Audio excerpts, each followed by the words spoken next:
Pepe Mujica era guerrillero tupamaro a los 29 años. A los 34 años asaltó un banco a mano armada. Entre sus 37 y sus 50 años vivió en la cárcel en confinamiento solitario.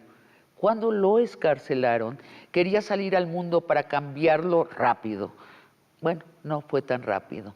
Apenas a los 75 años fue elegido presidente de Uruguay. Ahora, cuando tiene 85 años, vamos a platicar con él sobre qué. ¿Sobre el pasado? No. ¿Sobre el presente? Solo un poco. Vamos a hablar con él sobre todo sobre el futuro, sobre el nuevo comienzo que necesita la especie de primates habladores. Pocas voces más aptas para hablar del futuro que la de Pepe Mujica. Buen día, don Pepe Mujica. Encantado en saludarlos. Un abrazo simbólico a la distancia. A la distancia. Don Pepe, una vez que empezó la pandemia, usted renunció a su puesto de senador en el Congreso de Uruguay y se confinó en su chacra, lo que en México llamamos en su rancho. Yo estoy jubilado. Usted está jubilado, pero se jubiló a raíz de la pandemia, ¿cierto? Dijo usted, esto yo Sí. no me lo juego entre gente. Yo estoy, el 20 de mayo cumplo 87 años.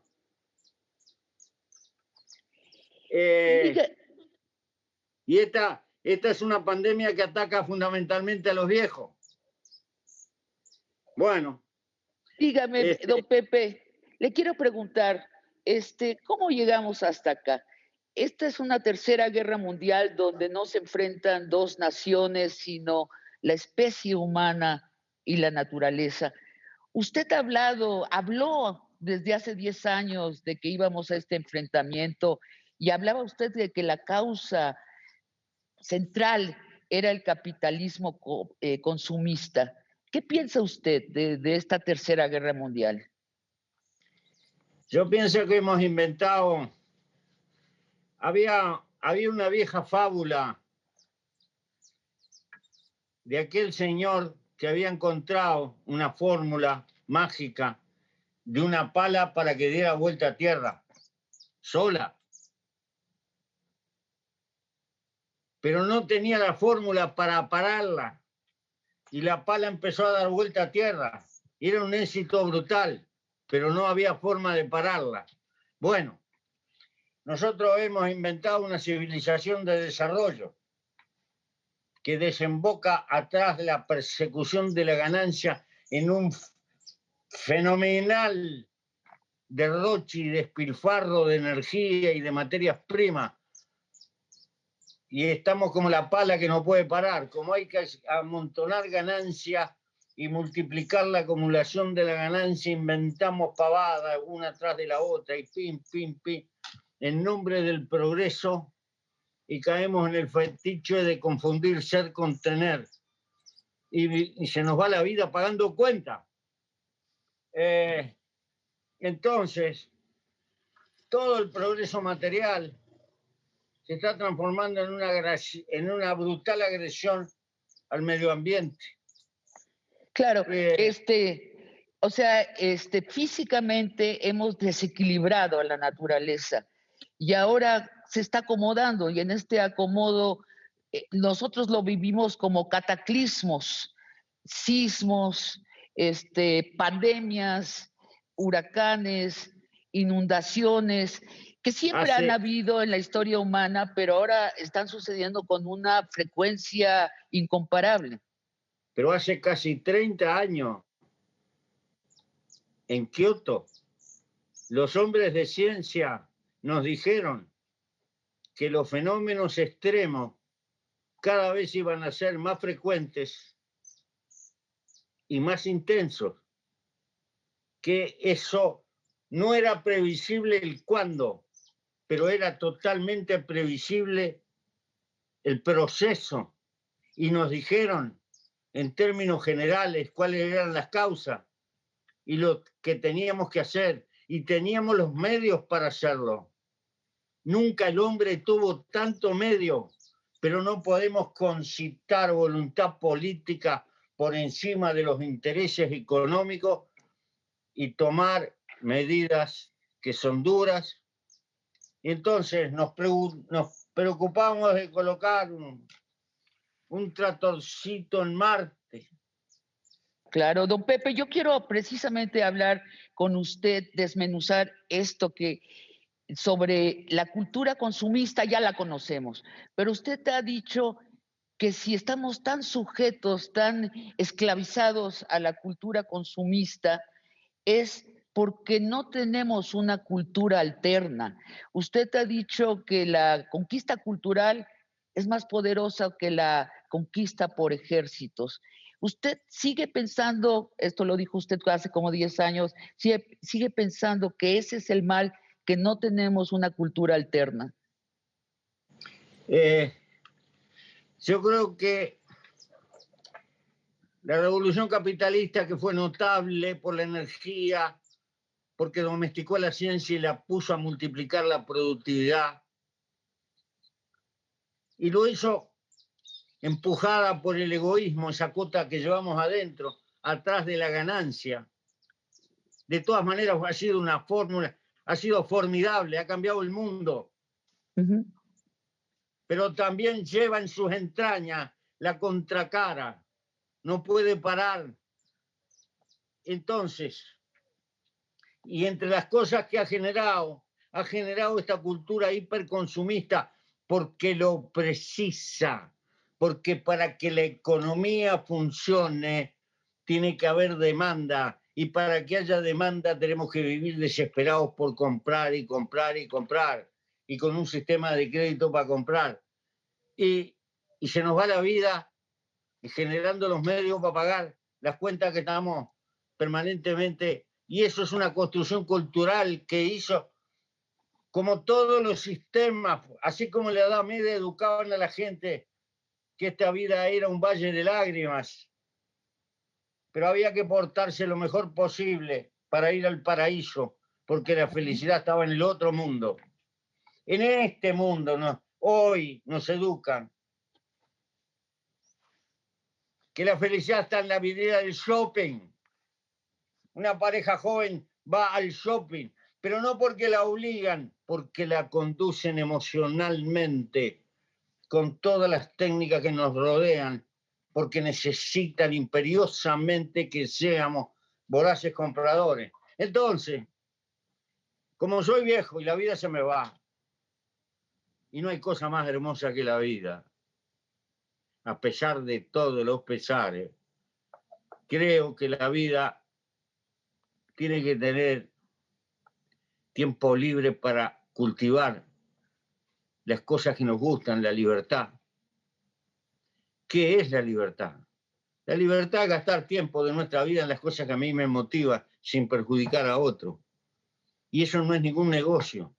Entonces, si me dejo multiplicar las necesidades, se me va el tiempo de mi vida porque no compro con plata, compro con el tiempo de mi vida que gasto para tener esa plata. Pero no puedo ir a un supermercado a comprar años de vida. Es un negocio pésimo. La vida no es para sufrir, es para intentar gozarla. Usted ha hablado de cómo podemos hacer más vivible nuestro Es planeta. Empezó falso, a decirlo hace es 10 años. falso. Es falso. Nosotros no tenemos tierra ni tenemos océano. La tierra nos tiene a nosotros. Cuando compro un pedazo de tierra, lo único que compro es el derecho a usarlo, pero yo me voy y la tierra queda. Es al revés, es el planeta que nos tiene a nosotros, no nosotros al planeta. Tenemos que invertir la carga. Es la gran voltereta tal vez que tenemos que dar, don Pepe, dejar de dominar, creer que dominamos la naturaleza para aceptar que somos parte de ella. Demasiado pigmeos somos para creernos que podemos dominar el tremendo juego de la naturaleza en el universo. Somos parte de ese juego. Dice usted, tenemos que, pero ¿sabe cuando se habla en primera persona plural, empieza el problema de la política? ¿Quién nos pone de acuerdo? ¿Quién le impide discúlpeme la expresión, a los hijos de puta de los ciclos de producción, que no se lleven una ganancia exagerada, que no nos llenen la vida de la cultura del consumismo. Allí entra la política. ¿Usted cree que tenemos los políticos que de veras nos lleven a Mira, este nuevo comienzo que necesitamos? aquí la especie humana va a revelar su verdadera estatura. Si somos capaces de tomar medidas mundiales para conducir la salud del planeta o no. Y eso va a depender no del mercado, va a depender de la voluntad de la política. Yo no sé si el Sapien es capaz, porque eso sería como encontrar la fórmula de parar la pala que da vuelta a tierra. Si no lo hace la política, el mercado solo no lo va a hacer jamás. Podemos odiar a la política y decir lo que quieran, pero introducimos racionalidad en estas cosas y tomamos medidas, o corremos el riesgo del holocausto ecológico. Don Pepe, permítame que vayamos a un corte. Tenemos mucho que platicar sobre política y ecología, sobre este nuevo comienzo que necesitamos y que si no tenemos nos vamos a ir al diablo como especie. Le pido un poco de paciencia. Volvemos en un minuto.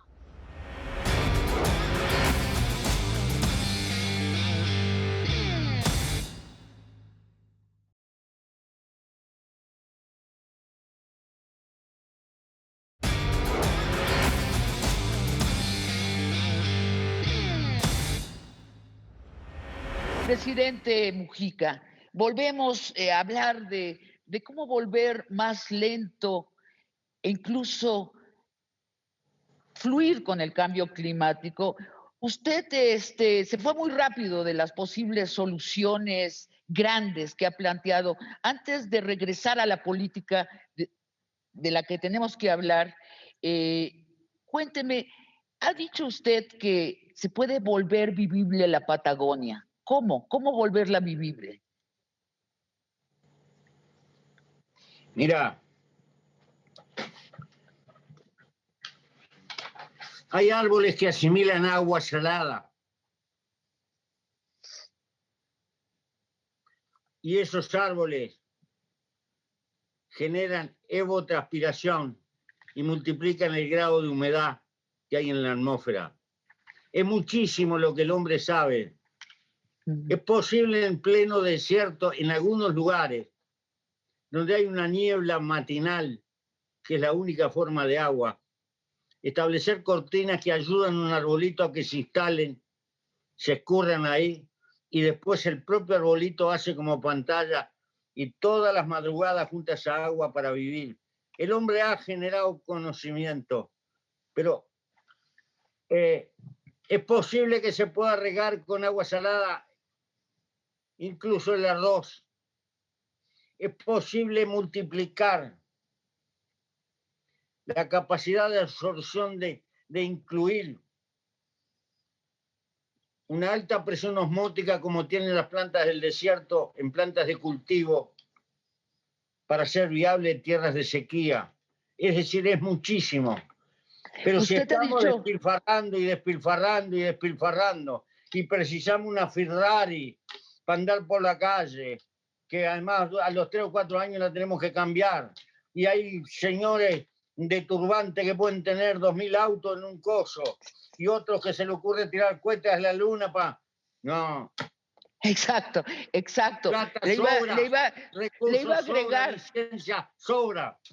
Sí, eso sobra. Dice usted, tenemos ya el conocimiento para convertir la Patagonia en un lugar vivible, para hacer cultivar plantas en el desierto, como lo hicieron en el desierto del Sahara. Ha dicho usted también construir vegetales que consuman agua salada. O sea, tenemos todo este conocimiento. Lo que nos está fallando es la política.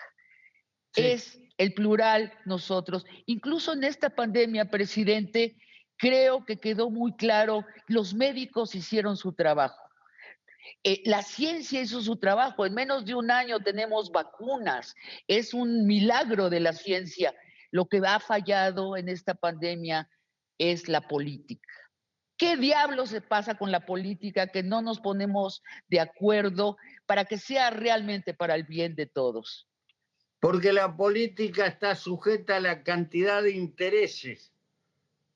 A esta altura es increíble que las patentes no hayan permitido diseminar la fabricación de vacunas por todos lados, porque la política es impotente ante el juego de intereses que existen y no podemos tomar medidas de ese tipo. Este es el freno que hay por todos lados. Y es posible que el ser humano no sea capaz de superarlo. Esa es mi duda. Mi duda, si los seres humanos no son capaces de lograr una globalización consciente en algunas cosas que nos van a la vida, y eso es alta política, estamos condenados. Claro, porque los que sí son globales son las corporaciones, ellos sí son globales Exactamente, no los países. Y tienen una ideología clarísima que se cifra en números clarísimos. 5 es mejor que 3 y 7 es mejor que 5. Bueno, le pregunto, presidente, ¿usted ve la posibilidad que los políticos del mundo, o tal vez incluso mi pregunta esté equivocada, el resultado sería que la política del mundo se unifique para lograr estos cambios y para uncir al capital? ¿Usted ve la posibilidad? Tengo mis enormes dudas y tengo una angustia, porque todo esto se entrevera con el Estado Nacional también. Entonces, cada cual está preocupado por quién gana las elecciones que vienen o cuál es el gobierno que viene. Y la agenda de largo plazo que la tenemos que construir de corazón con todo, porque lo que nos estamos jugando es el porvenir de las generaciones, va quedando en el segundo término. Y dígame usted, la democracia, vamos a hablar de un tema tabú. Todo el mundo dice esta frase hecha de Churchill, la democracia es un quilombo, es un desmadre, pero es el mejor sistema que hemos inventado. Es la mejor porquería. De veras, yo no creo que es el mejor sistema posible. Lo que en la práctica sucede lo que usted dice, el cortoplacismo, los slóganes fáciles entre fracciones que lo único quieren el poder, están poco tiempo en el poder, hay corrupción porque hay avidez de sacar dentro de esta misma cultura del consumismo y de la ganancia, los políticos contaminados roban al Estado. Entonces, la democracia es lo mejor que se nos puede ocurrir para gobernar ese plural de primera persona. La concentración económica multiplica el poder político de esa concentración. No es inerme, influye en las decisiones políticas. Y naturalmente, la política no es una profesión comercial. Acepto en las sociedades que vivo que haya mucha gente que piense que triunfar en la vida es enriquecerse. Pero ese tipo de mentalidad llevada a la gestión política es un peligro nacional. No se está en política por el interés económico. El que esté por el interés económico en la política es un peligro. El que esté desesperado por enriquecerse, que apueste a la industria, que apueste al trabajo, que pague impuestos y que le vaya bien. Pero esa mezcla es horrorosa y peligrosa por lo que entraña, pero además por la mentalidad que lleva, porque en todo ve una mentalidad de negocio. Y la política no es para negocio, es para satisfacción con los demás. Es otra cosa que algunos tienen y otros no tienen. Pero la democracia está hackeada. Creo que va a haber cambios institucionales fuertes en el tiempo que va a venir, porque esta revolución digital significa mucho, pero es la puerta de entrada. El mundo va a masificar la formación terciaria, no porque el mundo sea bueno, sino porque el adelanto tecnológico lo precisa, porque los trabajadores que más plusvalía van a dejar son los de formación terciaria. Y eso Es se va a decir, masificar. La humanidad va a ser menos estúpida, pero tiene este peligro, va a ser más débil, porque va a perder cuotas de primitivismo. Vaya paradoja, querida.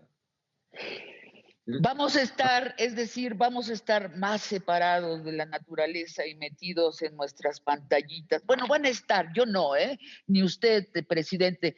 Pero déjeme preguntarle un poco, antes de entrar en ese tema que yo creo que es crucial, estar en la cabeza o en el corazón, en la naturaleza o en lo digital, déjeme preguntarle nada más la posibilidad de la revolución. ¿Usted se imagina a las poblaciones mundiales poniendo un hasta aquí a la nación, poniendo un hasta aquí a los políticos locales corruptos, poniéndose de acuerdo? ¿Se imagina usted una revolución? No sé lo que va a pasar, yo no tengo la bola de cristal. Lo que sé perfectamente que las ideas y la organización humana, los colectivos construidos en derredor de ideas, siguen pesando para bien y para mal, porque los seres humanos somos gregarios, nos demos cuenta o no. La cultura de nuestro tiempo trata de transformarnos cada vez más en individuos, pero a su vez pertenecemos a la sociedad. No podemos vivir sin la sociedad. No somos felinos. Por lo tanto, la construcción de ideas en colectivos humanos atrás del cambio, para mí sigue vigente. Pero hasta dónde llega no lo puedo vaticinar. Tenemos que hablar de nuestra conexión con la naturaleza. Como usted bien dice, las opciones al salir de esta tercera guerra mundial, la más costosa económicamente y en vidas humanas que hemos enfrentado como especie, a la salida tenemos que hablar de nuestra relación con la naturaleza y también con lo digital. Creo que son las dos grandes opciones. ¿Por cuál se decanta usted? Permítame preguntarle una pregunta inocente. No, mis defectos son, tengo un apego entrañable con la naturaleza. Soy una especie de terrón con pata. Ajá. Y eso no es ideológico, es somático. Sí, Pero sí, sí. no puedo pretender que los otros piensen o sienten igual. Este mundo está cada vez más urbanizado y comete errores colosales. La megalópoli es un disparate humano, Sí. porque el hombre tiene una medida. La megalópoli es el hogar de la soledad dentro de la multitud. Apuesto por las ciudades chicas, de escala familiar, y no las cosas monstruosas, porque eso pierde la personalidad de la gente y se transforma en una selva de cemento. Porque eso no lo construye la cultura humana, eso lo construye el interés inmobiliario. Y nos encarcela ahí y nos amontona a vivir en torres. Hablemos un poco de esta, seamos positivos, seamos... Para pensar en revoluciones, hay que pensar en una arquitectura humana Hay que pensar las cosas colocando en el centro la vida humana y la vida en general, y no el negocio.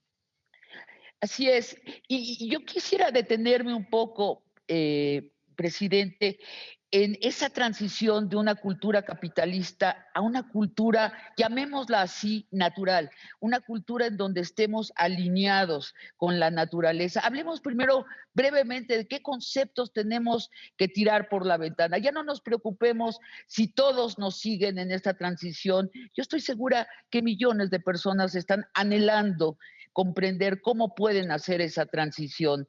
Y, por ejemplo, le pregunto, ¿qué conceptos tenemos que tirar por la ventana? Obviamente, el concepto de ganancia, pero ¿qué otros conceptos? Tú no puedes cambiar el mundo, ni puedes cambiar las avenidas del centro de México. Están llenas de autos que van y vienen. Tienes que aprender a cruzar sin que los autos te pisen. Bueno, no puedes cambiar el mundo, pero puedes cambiar tu vida. Tu libertad está en tu grado de voluntad. Si te Así llevan, es. o eres tú la que se autogobierna. Eso está al alcance de la mano, porque que no me digan, se puede vivir en una casa confortable, humilde, no se precisa servicio, ni estar despilfarrando, ni nada. Es posible en el mundo, en este mundo de hoy. Pero para eso hay que tener capacidad de renunciamiento a lo que aparentemente es más fácil. A la cultura capitalista, es decir, nosotros nos podemos ir a Tienes, nuestra tienes que casa en el aprender a campo. trabajar para vivir, pero no Exacto. vivir para trabajar. Tienes que trabajar una cuota de vida que te asegure el pan, el techo y la estabilidad, pero ahí. Y después que te quede tiempo libre para hacer con tu vida lo que se te ocurra. Y no estar como una máquina de producir y de pagar cuentas desesperadamente. Es decir, el aprender a vivir con sobriedad es una forma de recuperar tiempo libre, tener libertad. Presidente, No permítame, estoy descubriendo nada nuevo, ¿eh? Esto es más está, viejo. Si no basta leer a Platón o basta leer al budismo o basta leer a los viejos estoicos. así es, pero en este momento deja de ser una plática intelectual o de erudición lo que está usted diciendo. Está diciendo, mucha gente está tomando decisiones para sus próximos 10 años. Mucha gente está pensando irse de las ciudades y usted sabe por qué. Porque va a haber menos para más.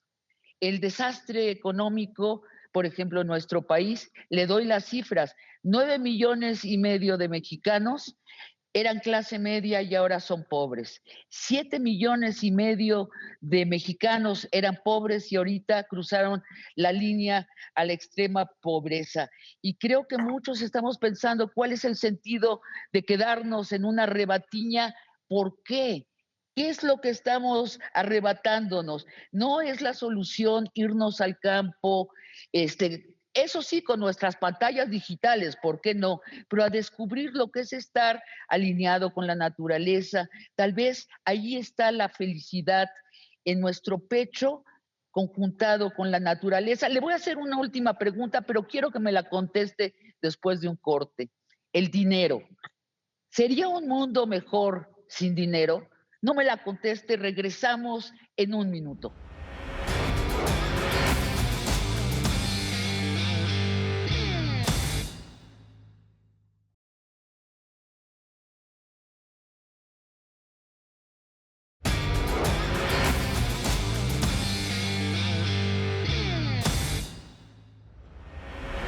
Presidente Mujica, el dinero, ¿sería un mundo mejor sin dinero?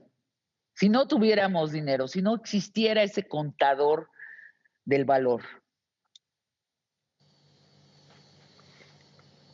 El dinero ha cumplido una función social para facilitar los intercambios entre la gente, en alguna medida sin una medida. Pero se ha transformado también en una religión, con todo el fanatismo de una religión. Tengo un amigo que tiene cerca de 90 años. Tiene mucha plata. Mucha plata. Está dentro de los,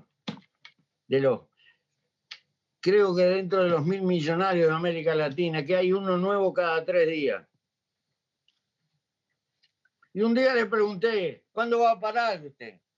Me dijo, yo no puedo parar.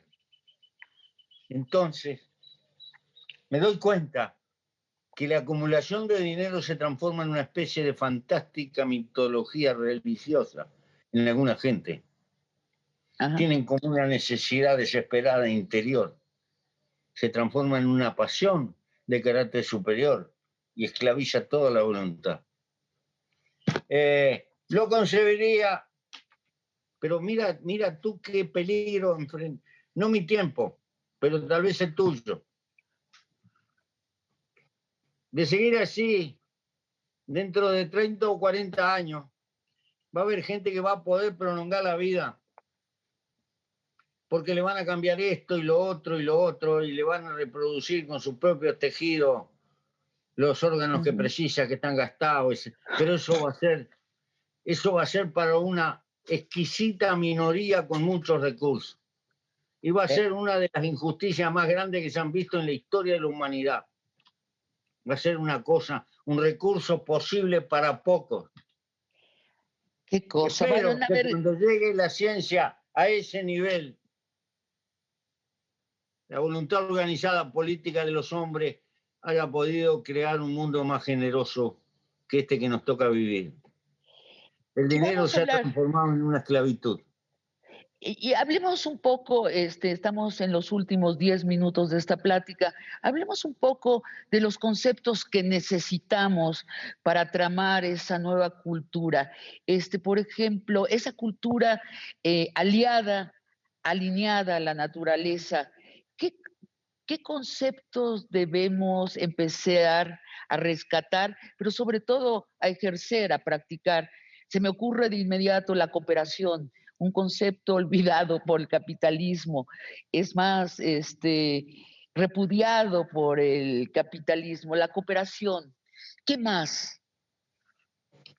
La cooperación y el ideal de vida, si tú colocas como parámetro que la vida se te escapa, Sí. y lo más hermoso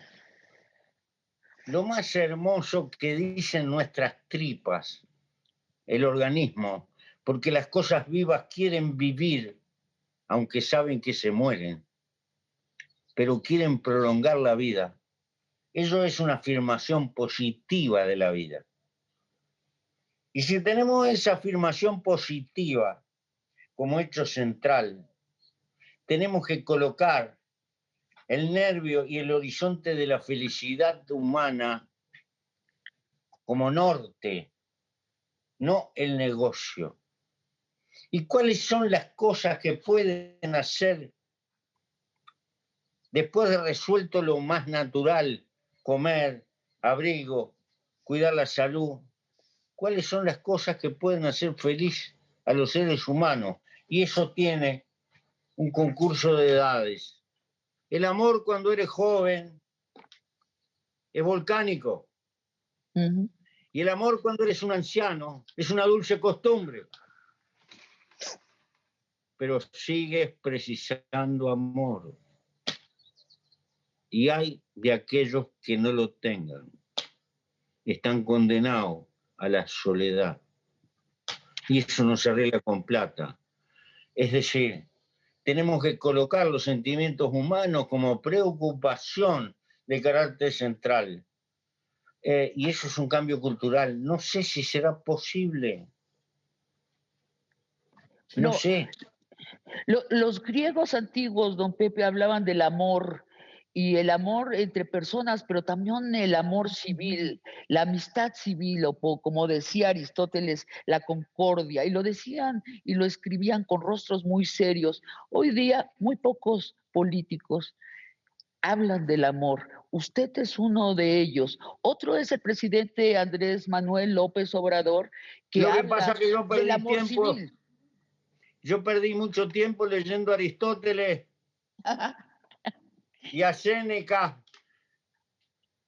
y, y a Boecio, el último romano y el primer cristiano. Es decir, ¿cuál es el sentido de la vida?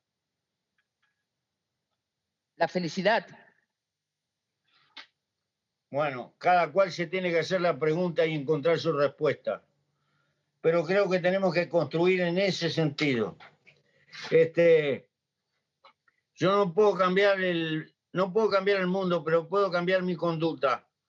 Y puedo decirle a la gente, a mí me pueden hacer todas las campañas de marketing que quieran, pero a mí no me hacen gastar plata inútil en pavada.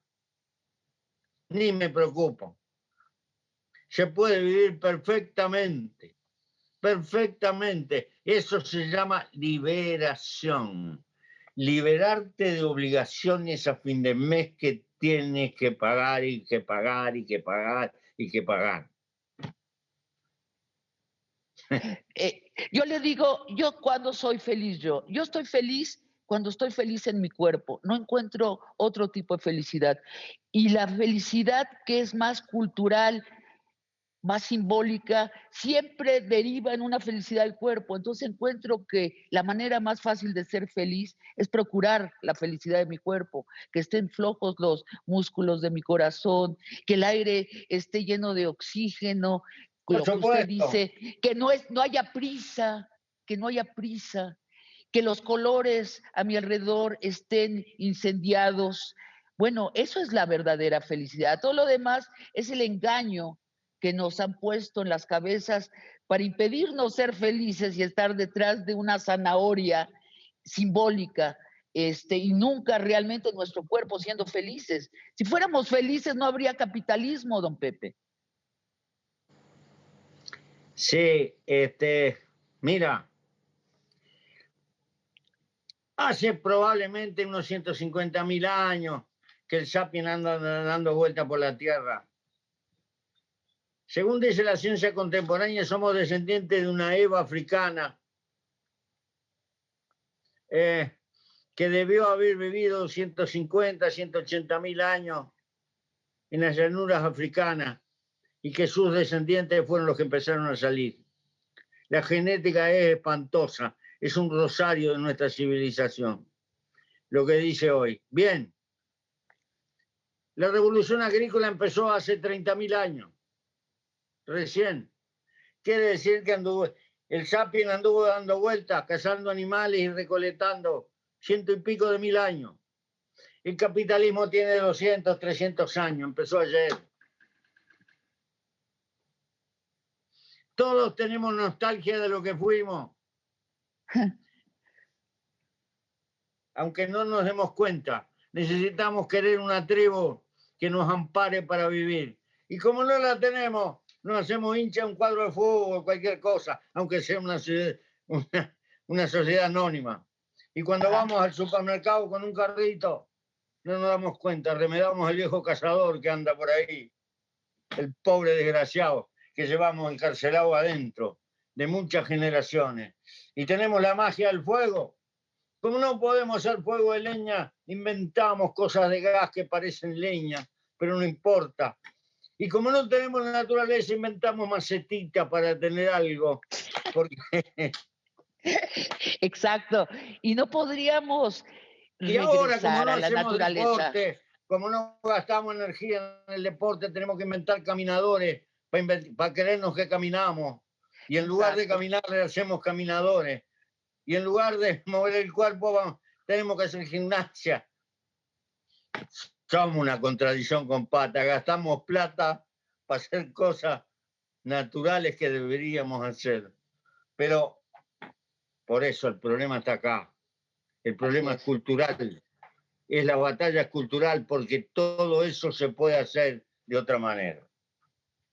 Yo creo que vamos a un nuevo comienzo, don Pepe. Yo lo percibo, lo huelo a mi alrededor en la plática de la gente, que la gente necesita más iluminaciones de cómo regresar a lo natural, que está allí al alcance de la mano, pero necesita tirar conceptos por la ventana y descubrir otros conceptos, reevaluar conceptos. Le hablo de nuevo de la felicidad. ¿Por qué la política no está hablando de la felicidad? Ni siquiera la izquierda habla de la felicidad. Tienen como vergüenza. Sí. Creen que el mundo es asexual o quieren aparecer como asexuales. Y el mundo es pasión y es definido. Y hay que tomar partido. Y la vida se quiere y se defiende. Al fin y al cabo somos más prejuiciosos que los antiguos. Las últimas preguntas que le hago, y no son mis preguntas, escribí hoy en Twitter que iba a platicar con usted y le pregunté a los tuiteros qué le preguntarían. Seleccioné unas cuantas preguntas breves, no le pido más que respuestas breves, don Pepe. Me dice un tuitero, ¿por qué Latinoamérica no se decide hacer una unidad como es la Europa unificada? ¿Por qué no lo logramos hacer? Y si ese es el camino para que seamos una potencia. Porque estamos subordinados de la cabeza, porque llegamos tarde al despertar de la civilización capitalista y somos mentalmente dependientes. No hemos logrado liberar nuestra cabeza, por lo tanto no liberamos nuestra realidad. Estoy de acuerdo. Fíjate que los africanos, con muchas lenguas distintas, 54 países, acaban de hacer un acuerdo de libre comercio entre 54 países y nosotros no nos podemos entender para cosas mínimas. Es increíble. Y hablamos la misma lengua y tenemos la misma tradición. Da vergüenza, da dolor, da angustia. Es la deuda que tenemos con los viejos libertadores. Otra pregunta de una tuitera esta. ¿Qué opina usted del movimiento feminista, esa nueva fuerza política que recorre el planeta y que en especial está teniendo una vanguardia en América Latina? Yo creo que tiene una causa muy noble y que como toda causa noble también tiene sus deformaciones. La justicia, la equidad, la subordinación de la mujer es un residuo patriarcal de nuestra civilización. Pero no se puede caer en el otro extremo de terminar como despreciando o odiando al otro sexo, porque si no, la vida no tiene sentido. Como toda cosa, tiene una causa hermosa, hermosa, porque la mujer es el escalón más alto que tiene nuestra humanidad, porque es sencillamente engendradora de vida. Nada más ni nada menos.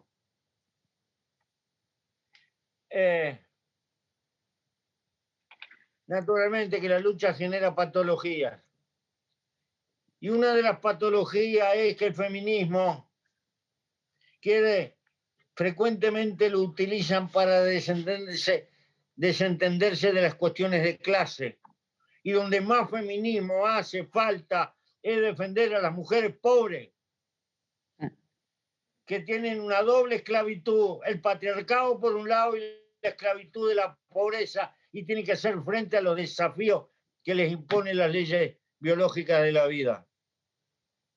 Y eso se lo voy a reprochar siempre al feminismo intelectual, que se olvida de la situación de las mujeres sumergidas, porque no entiende que el feminismo también tiene una cuestión de clase, que no es lo mismo la situación de una mujer acomodada culturalmente y económicamente que la situación de una pobre mujer discriminada, donde soporta el peor patriarcado, porque además la grosería y la violencia, y tiene que cumplir con la vida. Entonces el feminismo con las clases sociales también. Por eso es complicado, querida. Eh, Me decía un tuitero, reproducía el discurso con el que usted se despidió de la presidencia y decía el presidente Mujica le habló en ese discurso al pueblo de tú. Empezó usted diciendo, querido pueblo. Me pide que le pregunte quién es el pueblo. El pueblo son la grande mayoría que padecen la historia y que al final siempre pagan el costo de la historia. Son mis hermanos. Son muchos que ni siquiera son conscientes del papel que cumplen. Una multitud de gente anónima que anda por ahí y donde seguramente que hay gente genial que no tiene oportunidad. Ese es el pueblo. Y dice usted, en el mismo discurso decía, usted le daba gracias a la crítica. Dijo usted, agradezco la crítica. ¿Por qué agradeció la crítica, presidenta? Porque ayuda a pensar, porque no hay que ser fanático, porque uno tiene cosas para aprender aún de los enemigos, de quienes nos odian, porque la sabiduría es esquiva y porque además empiezas a entender aquellas razones bíblicas que cuando te pegan en una mejilla, pon la otra. Porque eso termina armando mucho más que lo que logras armado. Esto es muy profundo para un espacio de este tipo. No, ¿cómo, presidente? No sabe usted, nuestros telespectadores son gente iluminada. ¿Se refiere usted que la crítica le enseña a ver esa parte que su ideología le impide ver, ¿no? La crítica, Claro, incluso, sobre porque todo la opositora. inevitablemente siempre vemos la realidad a través del sistema de ideas con que hemos ido construyendo nuestro pensamiento. Y por Y fin, mi última, naturalmente a veces se nos escapan cuestiones que existen en la propia realidad y contradicciones que nos vemos. claro, claro. Por fin, mi última pregunta, presidente. Usted ha dicho que admira a la naturaleza como a un dios. ¿Nos cuenta más? ¿Cuál es esa sensación? ¿A qué horas del día lo tiene? ¿Lo tiene al aire libre? ¿Cuándo siente usted a Dios en la naturaleza? La naturaleza, sobre todo la naturaleza viva, es mágica. Hay gente que cuando está en el campo se siente oprimida por la soledad. Y si tú tienes ojos para ver y ves el lenguaje de la naturaleza es un conventillo de animales que van por su peripecia, unos y otros. Los vegetales hablan, te hablan con el color, te dicen cosas. En cómo si los nudos se estiraron o no se estiraron, si hay nitrógeno o no hay nitrógeno. Las hojitas se acomodan para aprovechar mejor los rayos del sol. Todo se está moviendo. La vida es movimiento. Por eso la vida es esperanza. Aunque siempre al final de la vida no espera otra cosa que el desafío de la muerte. Pero la vida es una noria que continúa. Por eso el amor, por eso la reproducción. Los suyos tiran semillas para todos lados. La mayor parte se pierde, pero alguna aprende. Esa es la función de la naturaleza. Bueno, yo soy un viejo carcomido que anda por ahí tirando ideas. Estoy como los suyos viejos. Como los sauces que tiran 2000 semillas y prenden 3, pero es Sí. suficiente, es suficiente. Ese es el sentido de la vida. Y yo admiro la naturaleza por eso. Ver el lenguaje de los pájaros. Toda la mañana los pájaros son... ¿Qué sería el mundo sin árboles ni pájaros? ¿Qué cosa más fea sería? No Pero hay que sería. tener tiempo para verlo y ojos para verlo. Hay gente que no le da valor a esas cosas. Pobre. Hay pobre gente que no le da valor a esas cosas. Pobre desgraciado. Qué infelices que son. Presidente, ha sido un honor y un placer charlar con usted. Muchas gracias. Bueno, salud y un abrazo, Hasta querida. luego. Esta fue nuestra primera conversación de largo aliento.